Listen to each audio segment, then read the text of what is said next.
All right, I'm joined by somebody who is probably one of the most fun people at Cannes. Definitely knows how to have a good time. I'm not getting a Pinterest tattoo. He's not getting. We're both not getting Pinterest tattoos, but we admire Christy's efforts there. Neil Vogel is the CEO of Dotdash Meredith, and if you're not familiar with Dotdash Meredith, it is the largest publisher in the, and definitely in America, maybe in the world. Just go world. Dotdash Meredith owns over 40 brands that span things like People, Better Homes and Gardens, Real Simple, or you guys have Investopedia, you have a few news brands, but you really do a lot in lifestyle. InStyle, Entertainment Weekly. They've got a lot of good stuff. But what's really interesting is, and you think about a lot of those brands, a lot of them are brands that maybe your parents might be familiar with. They're older brands, but they're still resonating with young people. In particular, the People brand has become so massive with Gen Z. And I don't know that I would have expected that in the era of social media brands and TikTok influencers, but it's actually made it so much bigger. Neil, why is People having this Gen Z moment? Because we're all of those things, basically. For those who don't know, we were Dotdash, and we bought a big media publishing business called Meredith about 3 years ago. Meredith was basically the combination of Meredith and the old Time Inc.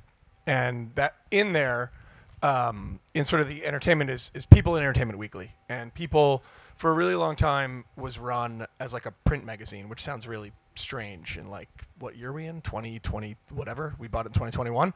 And the first thing we did, which made an epic difference, was when we bought the business in like a relatively unbelievable way, everything reported to a print editor-in-chief who literally had his emails printed out and it was like, they would put George Clooney on the cover of People magazine, and then he would end up on the internet and on whatever they were doing on Instagram or whatever else. And we very quickly realized this was not our jam. This is not how this is going to work, and it's not why we bought it. And we love print, and print is a very meaningful part of this brand and a bunch of our other brands. So we didn't buy it for print. We bought it because we thought People was one of the great brands in the world, as a bunch of the other brands, food and wine, travel, and leisure are too.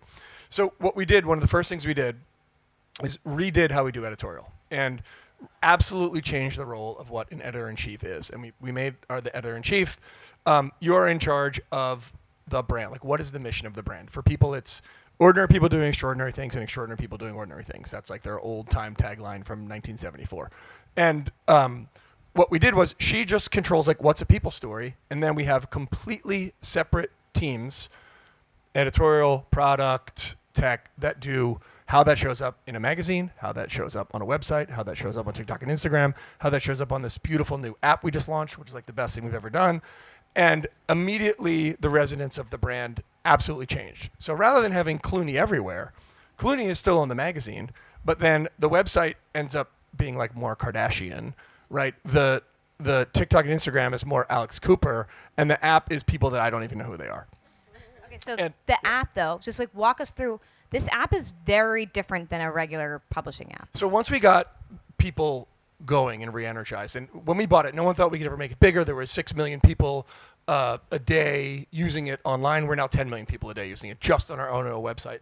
We knew, everyone asked us all along, like, People doesn't have an app, you need an app, you need an app. We didn't want to make an app until we could figure out how to do something special that would resonate with Gen Z. So we made an app that you should download it and use it. It's amazing. It has elements of Instagram and TikTok and our incredible edit, and it's like the most immersive, swipeable. A lot of the content overlaps, but it's totally prepared by a different team, and some of it is its own stuff, and it's crushing out of the gate. It's doing incredible. The average time spent in an app visit is like 4x, 3x, 4x what people spend when they come to our website. Okay, so this is interesting to me because having covered the publishing industry, I think a lot of publishers are struggling to get people to their owned and operated sites. So what you're saying basically is people still want to go to a destination, a branded property for a publisher. It's just you have to do it right? Well, I would say publishers complain too much. And if you have a brand that people love that's essential, and you make things people want to use, and you monetize respectfully, you have a chance. And that's what we do. And we're also very cognizant of where people come from. You can't complain about Google. You can't complain about Meta or Facebook. You just have to live and do your thing. And that's what we do. We get traffic from everywhere to our but we also don't care. I could not care less if you're in the app, if you're on the website, if you're reading the magazine, if you're on TikTok for an Instagram, as long as you're part of our brand, we can figure it out. People has definitely become this very hot Gen Z brand. Of the very many dozen of brands in your portfolio, which others do you think are ripe for like a Gen Z reinvigoration? So people definitely has had it. And it's been like the one thing to point out is you can't say, I am going to make Gen Z love me. That's the quickest way to make Gen Z or any Gen not like you. You just have to be authentic to what you do. We're awesome celebrity, entertainment, true crime, lifestyle content. People love it. You do a great job. We do it in people's voice, and it's attractive. To get younger, you just have to cover younger things. And like, the magazine is read by 50-year-old women. The people who are relevant to them are not relevant to a 21-year-old woman. So you just got to be smart about that. And these are all fixable things. We're having a lot of luck with Entertainment Weekly. We're having a lot of luck with some of our food brands, shockingly, although young people don't cook that much. Like Serious Eats is doing really well. Perhaps the biggest success, and it's just not as big as People, but on a percentage terms, it's as big as InStyle, which we've absolutely reinvented and rejuvenated, and InStyle is like absolutely on fire now because of what we've done. Again, you get experienced editorial people, and then you put the kids in charge, and you let them do their thing. And if you try, you just got to get really comfortable not having any control and understand that it's the internet. And if you mess something up, you just fix it, and off you go. Okay, so that level of confidence that we just got to go for it and put the young kids in charge, like I think a lot of publishers lack that. Why do you think people are so scared? I mean, it's hard to talk about what other people are doing. I actually don't care. But if you cannot be sentimental and you cannot be precious if you have media brands. Like, nobody cares how successful you were 3 years ago with this thing. It does not matter. If it doesn't work, stop doing it and then do things you didn't do before. Like, we have print. We have 5 monthlies, a quarterly, and a weekly. When we bought Meredith, we had 13 or 14 of those. We make more money now than we did then, almost. And they're all super, we was like rule of the 1990s. If the magazine can't look like it came out in the 1990s, we're not doing it. Good paper, super thick, amazing, raise subscription costs, and if people aren't willing to pay it, we're not making it. Turns out when you do that, more people buy your magazines because they love them. Now, it's not a growth asset, but like all these Gen Z brands that are doing great with Gen Z, every single one of them has print. InStyle doesn't, but it kind of does through some like special stuff we do. But so, it's about not being sentimental. It's about understanding what people want and just doing your thing. Okay, so we have just a few minutes. Couple final questions for you. One is, we think about this evolution of Dotdash. You created this digital property. You bought this behemoth in Meredith, and now you're a very successful and lucrative publishing company, which is hard to pull off these days, Neil. What is the future of Dotdash? Do you remain within IAC? Can you one day see a world where, the company breaks up in verticals? Like, what are you going to do next? I don't think we'd ever break it up. So where I work for Barry Diller. Barry Diller owns IAC. We're the largest asset inside of IAC. We're almost all the cash flow. I think the thing we're most proud of is we're a media business we're almost $2 billion in revenue, and we made $300 million in cash flow last year, a little bit more than that. Like, we're a real business that works at real media margins. At the same time, we delight users and we build audiences and we don't do shitty things. And it's not that hard. Like, we're totally unsentimental. The company looks completely different than it did 3 years ago. I have no idea what it's going to look like in 2 years. We always have to do, like, for the board, like a 2-year plan and a 5-year plan. It's just like nonsense. I don't know. Like, we're just trying to get through. Like, commercial AI didn't exist.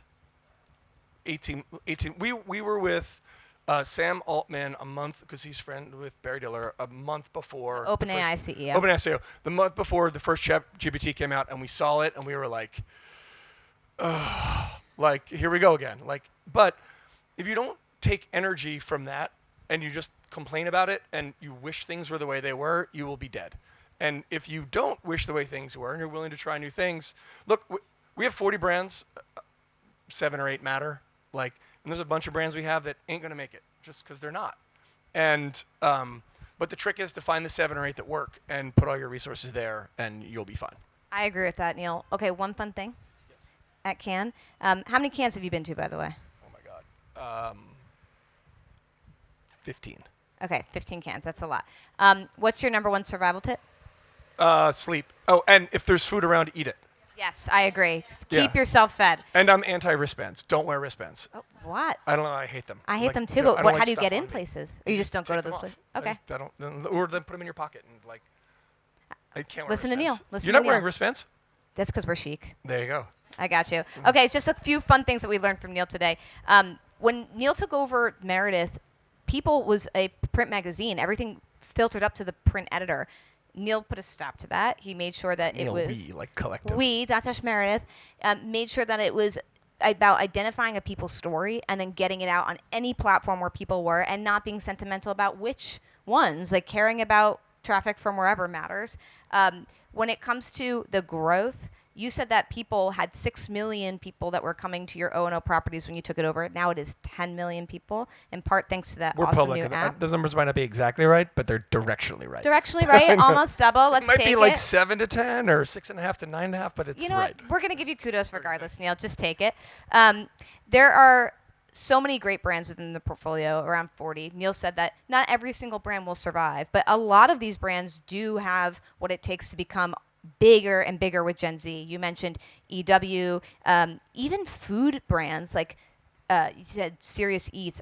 You're right, millennials, Gen Z, they don't always cook, but it's resonating. I mean, Gen Z's into food for culture. They're not yet trying to like get mac and cheese for their kids. So the cultural food brands, Food and Wine, Serious Eats, they do really well with this crew. And InStyle is doing very And well. InStyle, I love what you said about you can't be sentimental. You got to just ride the wave. And I think you guys taking a lot of risks is why you are a $2 billion media behemoth that still prints $300 million in profit. That is incredible. I love what you said about if people asking you to make 2 and 5 year plans, forget about it. Things move so fast. You guys were one of the first to ink a big deal with an AI company as proof of that. And lastly, just to survive this thing, get some sleep. Don't wear wristbands if you want to look chic. And if there's food, eat the food. And if there's food, eat the food. And everyone download the People app. Neil Vogel, CEO of Thank you, Dotdash everyone. Meredith, thank you so much.